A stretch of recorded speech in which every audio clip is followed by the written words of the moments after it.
In Bertrand Russell's The Value of Philosophy, his main argument is that you find doubtfulness in the things that you used to be certain about. This comes from the change of perspective when you study philosophy.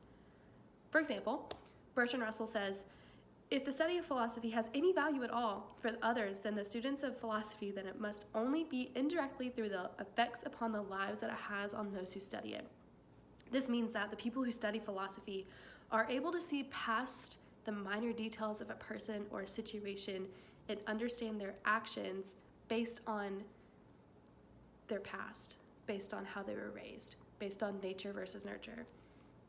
We tend to focus on the concrete, the things that you can see, but philosophy relies on the abstract, which is the things that you cannot see. It's that change of perspective. The purpose of philosophy is to get a different perspective. It's to understand the different situations. It's to understand why somebody's being this way, why the situation is happening like this.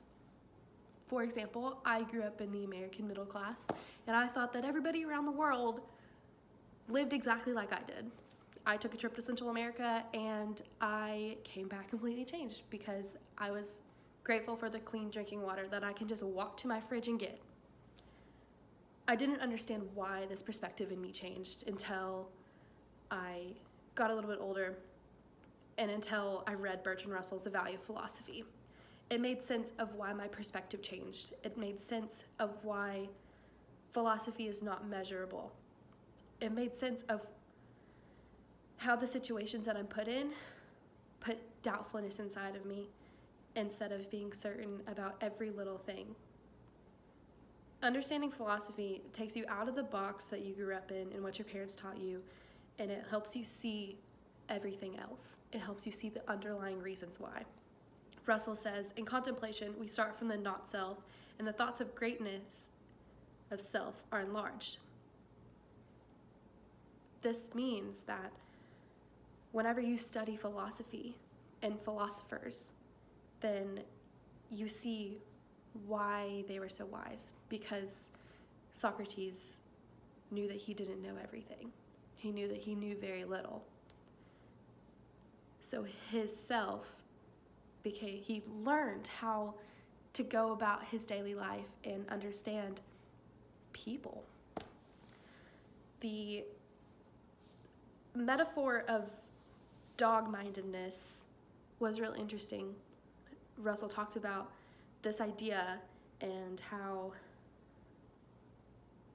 a dog sees itself and does exactly what his master tells him to. And that's how we live most of our life. We live most of our lives controlled by somebody else or something else, and that's not what philosophy is. That's not Russell's argument. Russell's argument is that you see into the mind of the dog and into the mind of the master, and you understand why the master is giving orders to the dog and why the dog is following without any question.